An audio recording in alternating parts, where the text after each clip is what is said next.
LS s'enfonce encore un peu plus. Lanterne rouge depuis dimanche passé. Les Vaudois devaient réagir à Saint-Jacques face au FC Bâle. Le Lausanne Sport s'incline et bascule encore un peu plus dans la tourmente. Mesdames, messieurs, bonsoir et merci de nous rejoindre pour ce temps additionnel.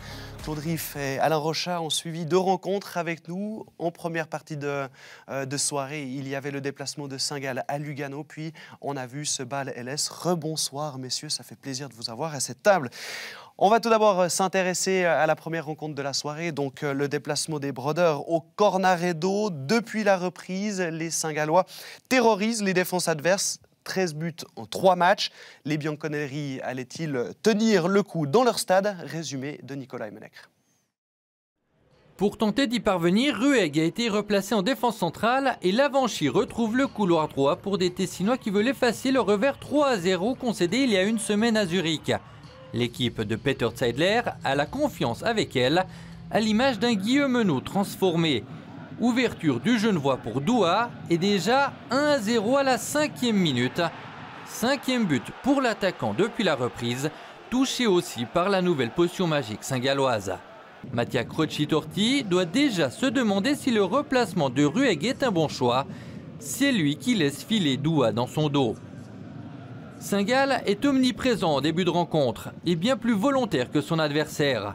Les Brodeurs récupèrent très haut le ballon et n'abdiquent jamais. Schmid se bat et sauve cette balle. Même si son centre ne donne rien, cette action est symptomatique des 25 premières minutes. Lavanchy, qui quittera le club au terme de la saison, tout comme Custodio et Lovric, est bien trop tendre sur le coup. Après 45 minutes, Lugano frustré est presque inoffensif pour Ziggy, mais pas pour les chevilles adverses. Custodio, Lavanchy et Ziegler sont tous avertis dans les minutes précédant le repos. Au retour des vestiaires, Sabatini essaie timidement de sonner la révolte, mais il en faut plus pour changer le cours du match. Pourquoi pas un fait de jeu? 56e minute, Quintilla cherche à stopper Bottani lancé vers l'avant. La faute semble anodine, elle ne l'est pas. L'Espagnol est maladroit et laisse sa trace sur le mollet adverse. Monsieur Horisberger l'expulse logiquement après consultation de la vidéo. À partir de ce moment, Saint-Gall range son pressing au placard, Peter Zeidler bétonne sa défense et ses joueurs spéculent sur les contres. D'abord timide et imprécise, la pression tessinoise s'intensifie à mesure que le match avance.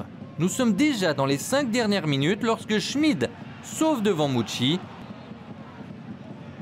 Puis lorsque Bottani se heurte à Ziggy, remarquable en la circonstance. Il n'y aura pas mieux pour les joueurs locaux. Saint-Gall a fait le dos rond sans vraiment souffrir et les contres attendus finissent par arriver. À la 93e minute, servi par Fazli, Stillart est fauché par Saipi. Penalty pour les Brodeurs. Görtler transforme et peut fêter avec les nombreux supporters présents cette 3e victoire du printemps. Ces 3 points, c'est ça qui compte, vraiment une phrase qu'on connaît des coachs, mais on a vraiment dominé la première mi-temps. On pourrait encore mieux jouer, je sais, mais comme je crois à la fin, c'est mérité, même si on a beaucoup souffert à 10, oui. On est à 26 points, regarde le classement après le week-end, c'est bien, c'est bien. Lugano n'est pas parvenu à stopper un Saint-Gall, pourtant loin d'être flamboyant.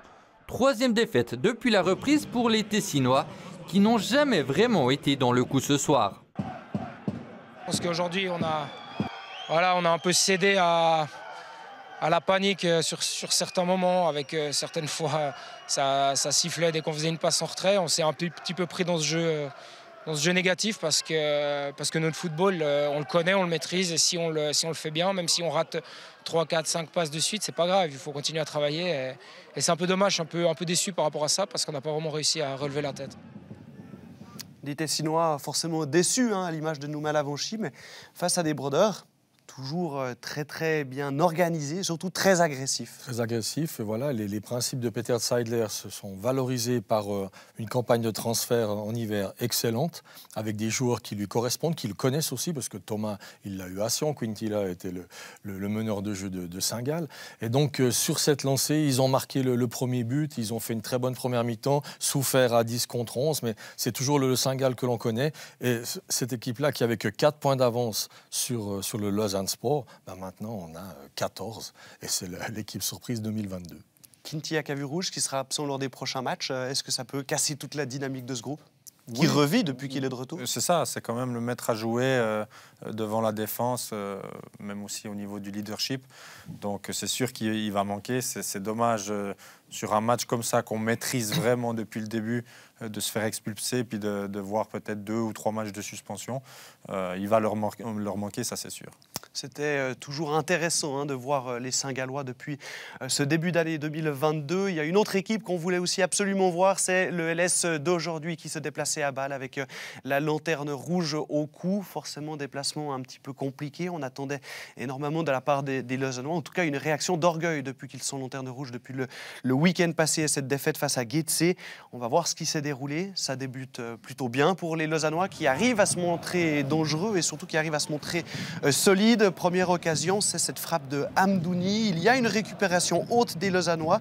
Thomas qui transmet à Hamdouni dans les 16, mais sa frappe est un peu écrasée. C'était compliqué pour Hamdouni aujourd'hui et même dans les derniers matchs d'arriver à être entouré de ses coéquipiers et de créer du danger. Alors il est seul. Regardez son pied d'appui qui glisse. Bon, on verra après pour le tir de pénalty, c'est la même chose. C'est une pelouse très glissante. Et Hamdouni qui a un mental incroyable, qui doit faire le pressing, qui doit bouger tout seul, qui vraiment ne lâche pas et est un exemple pour l'équipe. Mais l'équipe, on ne peut pas dire que l'équipe de Lausanne Sport a lâché. Elle a fait une bonne première mi-temps. Puis d'un coup, il y a un fait de jeu, un but assez incroyable.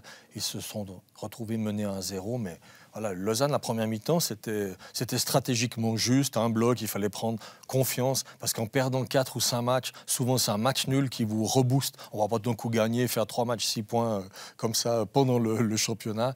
Donc on sentait que Lausanne aurait pu peut-être en tout cas revenir avec un point. Priorité à la solidité, effectivement, ça fonctionnait jusqu'à la 32e minute. Le FC Bâle peine à trouver des espaces face à un bloc du LS bas et bien organisé. Alors Liam Miller tente sa chance. Jusque-là, le plan du LS fonctionne. Oui, tant qu'on accorde à l'adversaire uniquement des frappes lointaines, on a quand même des défenseurs qui sont devant le ballon. On a un gardien qui voit le ballon arriver, donc c'est assez...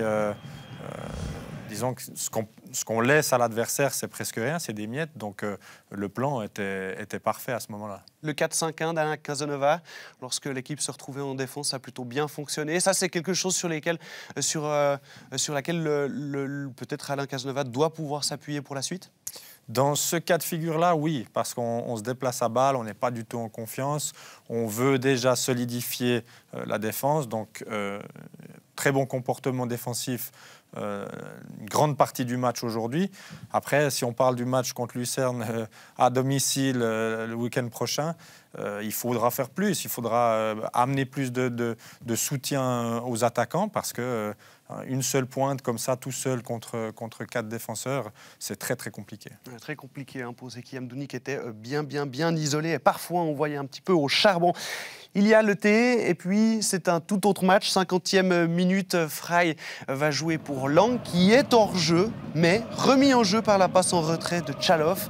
C'est 1-0, action un tout petit peu confuse qui a nécessité la VAR.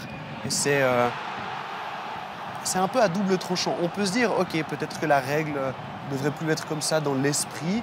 On peut aussi se dire, la défense lausannoise manque peut-être un petit peu de réactivité. Au lieu de lever le bras, s'intéresser directement à Lang, on voit Grippon un petit peu en retard, mais c'est tout. Oui, il est un peu en retard, mais voilà, il faut vivre avec ces nouvelles règles.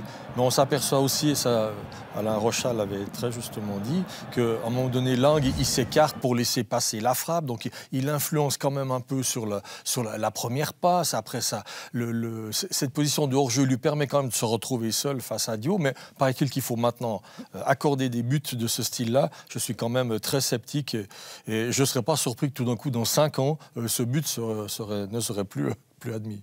1-0 donc pour le FC Bâle. Et là, on va sentir les Lausannois un peu moins bien dans leur match. 4 minutes plus tard, Dan Endoy est au duel face à Toichi Suzuki. Il y a contact. Alessandro Dudic est appelé par son arbitre VAR. Ça va être penalty Là, par contre, il n'y a aucun doute, on a vraiment de la peine à comprendre. On a de la peine à comprendre.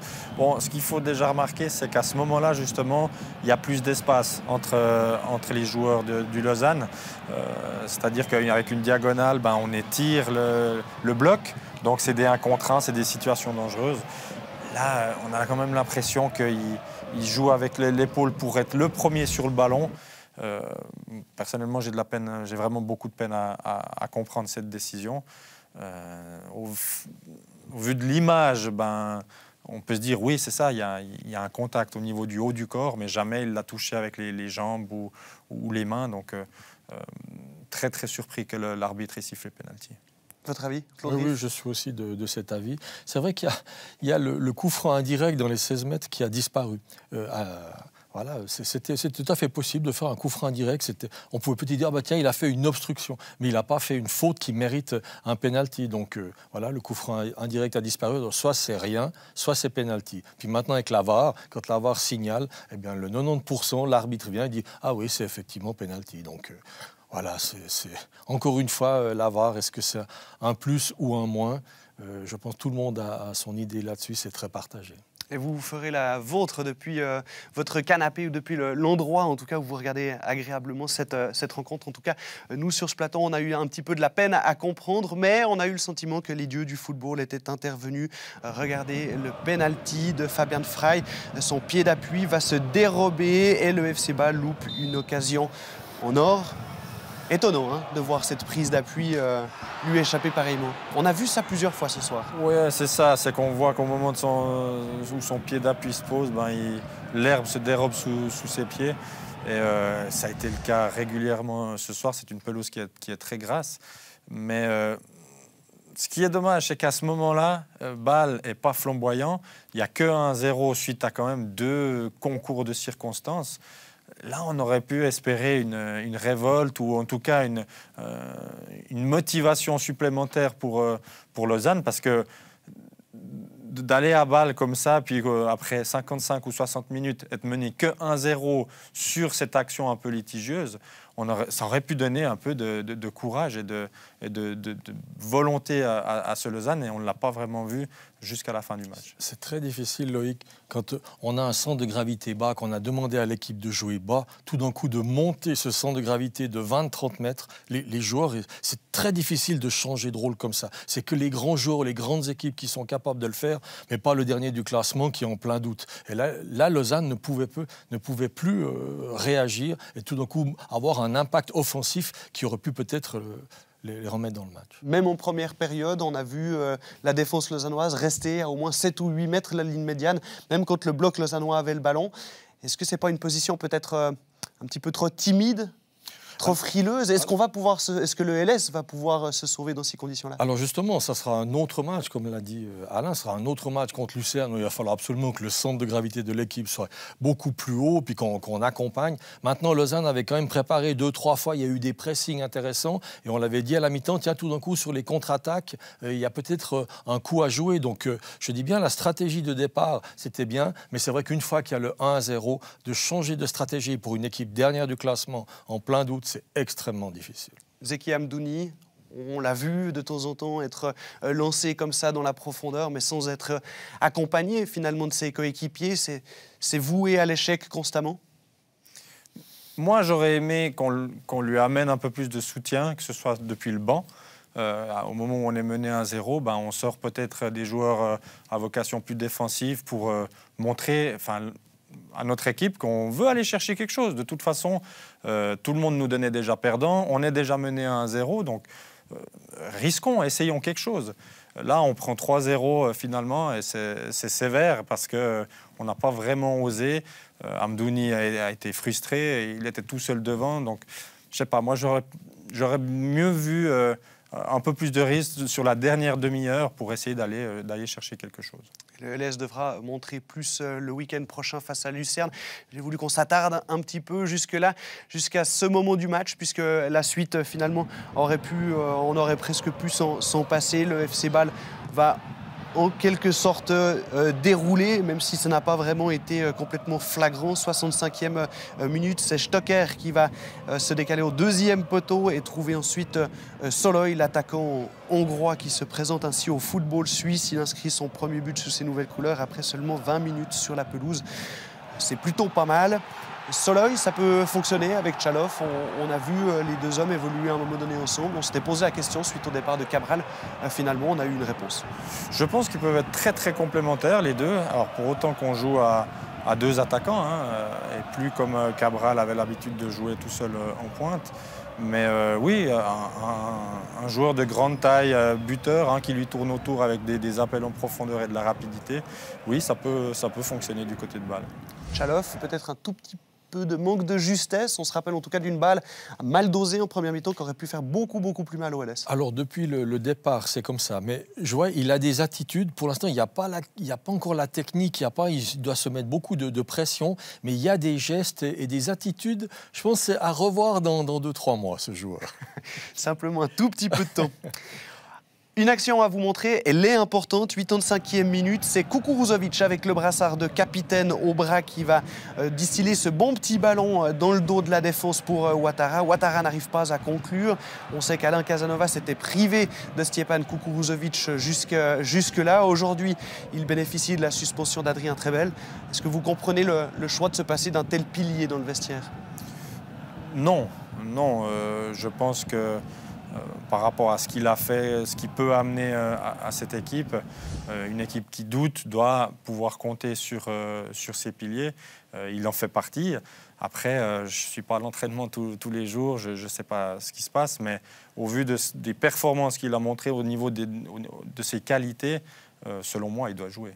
Dans les tout bons joueurs du LS aujourd'hui, Stjepan Kukuruzovic? Oui, il était dans les tout bons, dans une équipe qui était très basse et tout, mais c'était un joueur... Enfin, c'est un joueur, on le sent ou on le sent pas. C'est un joueur qui amène une certaine sécurité, qui amène une sécurité technique. C'est un leader technique, pas nécessairement par la voix ou par les récupérations de balles, toujours bien placé, intelligent, qui peut bonifier les autres. Mais seulement, voilà, c'est un sport collectif avec 11, 13 ou 15 joueurs, puis il faut que les autres, ils soient avec lui, et puis qu'il y ait une volonté commune. Alors, de défendre, on l'a senti, puis après il y a une volonté d'attaquer. On ne peut pas être un boxeur que d'attendre dans les cordes et puis on espère tout d'un coup une fois un compte. Il faut aussi à un moment donné attaquer, ce qu'a choisi Saint-Gall, ce qu'à un moment donné il faudra faire les prochains matchs, parce qu'il faut faire une fois la différence. Et surtout, le jeu offensif amène beaucoup de sécurité, amène de la confiance à une équipe. Et surtout, on sent le doute chez l'adversaire. Quand on joue contre Lausanne ne met jamais le doute. Donc ils sont toujours bien. Et puis ça va être difficile de se sauver dans ces conditions. Ouais, difficile pour eux de lâcher prise et d'oublier cette pression du classement.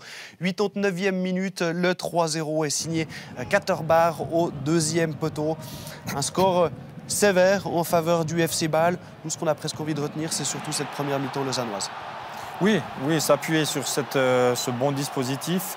Là, la partie était déjà jouée. Mais encore, on a 3 joueurs qui sont... contre 1 sur le côté suite à un corner. Ça veut dire on fait tourner 3 contre 1 pour laisser le centreur tout seul. Et ensuite, on centre au deuxième poteau et il y en a 2 ou 3 de nouveau qui sont en premier sur le ballon. Le match était déjà joué, ok, mais c'est ces petits détails-là qu'il faut corriger parce qu'on prend les buts et c'est ce qui fait très mal. Le Lausanne Sport dépassé aujourd'hui à Saint-Jacques, 3-0 donc pour le FC Bâle. On écoute tout de suite la réaction de Simone Grippo. Simone Grippo, une nouvelle déconvenue pour Lausanne. En même temps, au terme de la première mi-temps, on n'aurait pas pu parier sur ce 0-3 qui fait mal ce soir. Oui, ça fait très mal parce que je crois que la première mi-temps, on était bien mis en place. On a eu quelques occasions devant quand on a gagné le ballon devant le but de Bâle. Là, on doit être plus efficace. Et après, comme on est sorti la deuxième mi-temps, ça, c'est pas possible. Ça, c'est... Bon, ça, c'est... Tu ne peux pas permettre ça en Super League. En même temps, on a l'impression que vous êtes proche, mais aussi tellement loin de faire tourner les choses. Qu'est-ce que vous devez entreprendre de plus pour montrer un autre visage contre Lucerne la semaine prochaine? Bon, mais regarde, là, c'était la première semaine, le coach il pouvait vraiment travailler. Je pense qu'à la première mi-temps, on a vu ça. Mais comme j'ai dit avant déjà, ça ne suffit pas. On doit On doit faire ça 95 minutes. Et bon, comme tu as dit, la prochaine semaine contre Lucerne, c'est un match capital.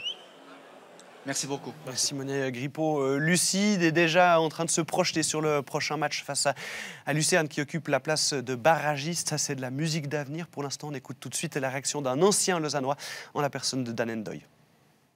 Ça fait du bien d'en claquer une, ça n'est pas très fréquent ces temps pour le FC Bâle. Cependant, on a le sentiment que voilà, c'est quand même encore compliqué. Vous avez mis du temps à trouver l'ouverture. Non, c'est sûr, ouais. On avait envie de rebondir après ce match à Berne. Et voilà, on savait que voilà, Lausanne allait être bas et on allait avoir des difficultés à trouver la brèche. Mais au final, on a été patient, on savait que ça allait arriver un moment et au final, ça s'est arrivé. Et ensuite, on a pu trouver les brèches et ça nous fait remporter ce match à la fin. Vous avez commencé dans un système inhabituel avec beaucoup de potentiel offensif. On avait le sentiment que c'était compliqué, vous marchiez un peu sur les crampons. On savait qu'ils allaient nous attendre bas, donc on a essayé d'un système un peu plus offensif. Et ouais, il n'y avait pas tout de suite les automatismes, on a dû attendre quelques temps pour les trouver. Et au final, voilà, 3-0, c'est le score à la fin et ça nous fait du bien. Et c'est le score qu'il vous fallait avant d'aller à Zurich, parce que si vous voulez encore y croire dans ce championnat, c'est le week-end prochain que vous allez avoir un tournoi important, un de plus à négocier. Là, on s'était concentré bien sur ce match-là. On savait que voilà, ça allait être un match compliqué. On a su le gagner et maintenant, voilà, on sait que c'est une grande échéance la semaine prochaine. Et on est prêt pour ce grand match et on va montrer qu'on est encore dedans. Merci Dan. Dan Ndoye qui a les dents longues. Alors, au résumé de cette soirée, on a suivi la défaite des Bianconeri au Cornaredo face aux Brodeurs. Cette nouvelle déconvenue du LS, cette fois-ci à Saint-Jacques. Le LS qui s'enfonce encore un tout petit peu plus dans la crise. Demain, 3 rencontres, Sion Zurich, Servette, Lucerne et Getse Young Boys. Au classement, le FC Bâle reprend provisoirement la 2e place. Le FC Saint-Gall remonte provisoirement à la 7e place. Et il faudra bien sûr attendre le classement définitif demain soir. Mais une chose est sûre, le LS restera lanterne rouge. Hier soir, il y avait de la Challenge League avec un joli duel entre Xamax et Stade Lausanne-Ouchy. Les Rouges et Noirs ont ouvert la marque à la 40e minute grâce à Raphaël Nuzzolo. 3e but en 4 rencontres. On apprécie le bon service du jeune Bourak Alili, formé au club 18 ans. Xamax pensait tenir un 2e succès en 2022, mais les stadistes reviennent au score à la 88e minute. Teddy Oku arrache le nul en inscrivant son premier but sous ses nouvelles couleurs. Score final 1-1. Autre rencontre, Yverdon Sport se rendait chez le 3e Vaduz. IS qui n'a plus encaissé de but depuis 5 matchs, Coupe de Suisse comprise face au LS.